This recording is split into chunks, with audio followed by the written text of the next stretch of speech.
on that journey of being able to get the right things in our life to be able to handle that. And I shared with you yesterday kind of what that looked like for me at home. We had 6 kids, all running amok, right? My sister can testify to that. And Mom's only coping mechanism was to stay in bed all day long.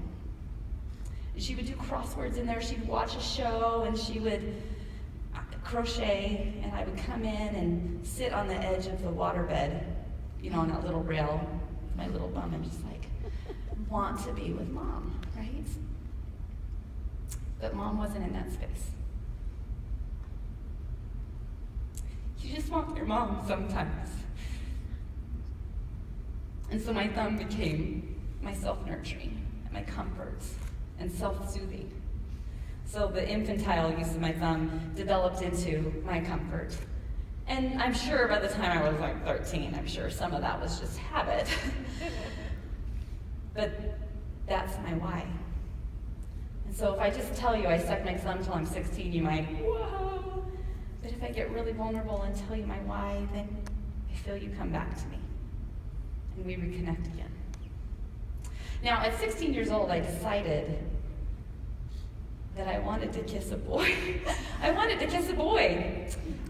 And I could picture myself doing that, but I couldn't picture myself kissing the boy and then coming back and sucking my thumb. It just was this logic that didn't connect, and it worked. I stopped. It was great. I think that's my next book, How to Stop Sucking Your Thumb in like 30 seconds. Before I hid it, I was ashamed, right? And the things we hide, this shame actually grows. Because what happens when you have something that you're kind of like, oh, I do this, nobody needs to know about it, okay? And then you go out and you're like, you're great, you're awesome, and people want to kiss you, right? So then what happens? Because people wanted to kiss me at 16. You just have to trust me, I was adorable. What happens for me when I realized, like, oh no, they don't know that about me. And if they knew that, if they knew X, they wouldn't like me anymore. I wouldn't be okay. So in the meantime, now that's growing. Because I'm out and I'm meeting more people, and the more people I meet, they don't know that secret. They don't know that shameful story. They don't know what I've tucked behind the door. So if I opened it, they might not like me. And then it starts to feel like a disconnect. And all over social media, oh my gosh, it's so hard to get real sometimes. Let's throw down some real here. Well, first, this is the image we like to show to the world, right? Yeah, got my hair cut and they did it. Look cute, got some little light going on there. Well, let's look at the one that you don't see on the camera roll because we don't push. Come on, it's not that ridiculous. It's not ridiculous. Okay, how many of those? You don't put that face out to the world, right? How about the next one? This is where I would invite you over to my house. Come on, it's nice and shiny and clean. Sometimes it looks like that, not very often. Mostly it looks like this. Now, that's not too bad, actually. That was after I told the kids last night, let's do a 10-minute tidy. And they threw everything in the sink.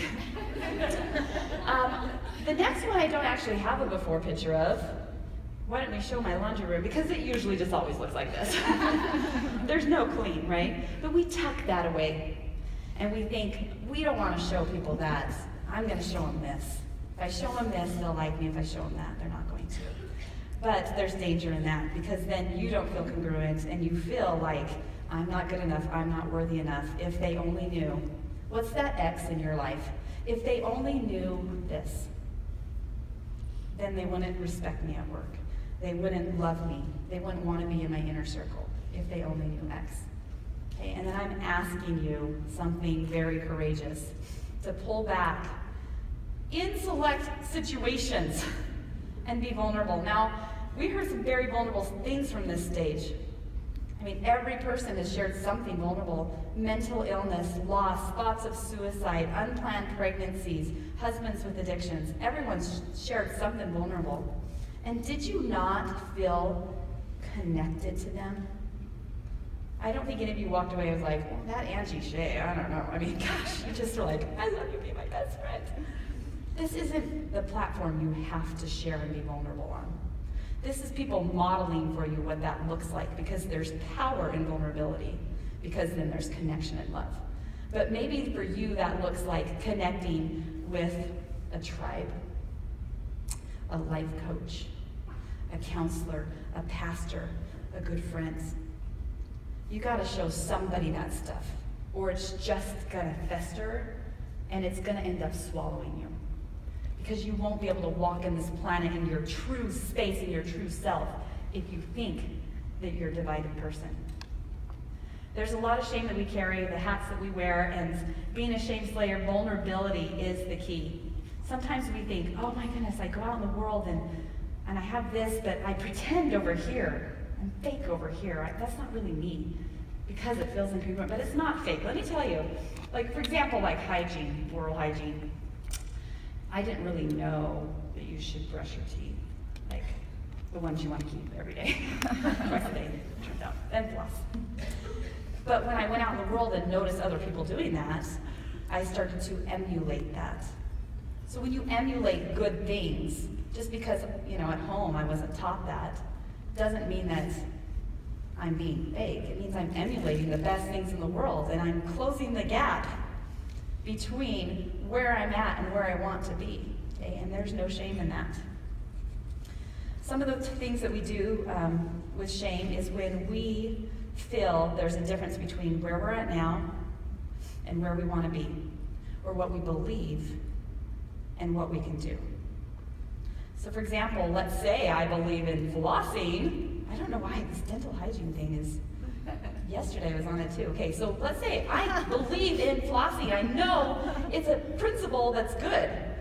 And then there's me over here that, I flossed a couple days ago. I didn't floss every day. I'm sorry for the hygienists in the audience. I didn't floss every day. And I know this is true, but here's where I'm at. And I'm always trying to shorten that gap. And that's okay. We're all doing that. We're all making it up as we go along. And so if you look around and see somebody doing awesome and you're like, I'm not that great, there's no shame in that. I'm closing the gap between where I'm at now and greatness. Some people call it hypocrisy. I don't. I'm like, we're all closing the gap. We're all closing the gap. And when you get a tribe around you, they become a resource to help with your gap insurance. I know Shelly's always telling me, God is my gap insurance. He's going to have to make up the difference. And guess what? He does. It's awesome. So shame slayers, the best way to stop shame is vulnerability. And it's scary, and it sucks, and it feels, really crummy. But guess what? You don't have to tell the whole world. You don't have to tell your boss that you sucked your thumb until you were 16. But it's okay to share that with a girlfriend and get some of that shame cleaned out. Turns out, last night I was ready to call disaster control, right? Like, I think we just need to burn the house down and start over. Sometimes we do. We need to bring in disaster control and get some extra help, because sometimes we have shame about things that happen to us that we have no control over. We need to have some help getting where we're at to where we want to be. But reach out, be vulnerable, be courageous, so that you can connect and draw people closer, because turns out we are so much better together than we are alone in the dark. Thanks for letting me share this.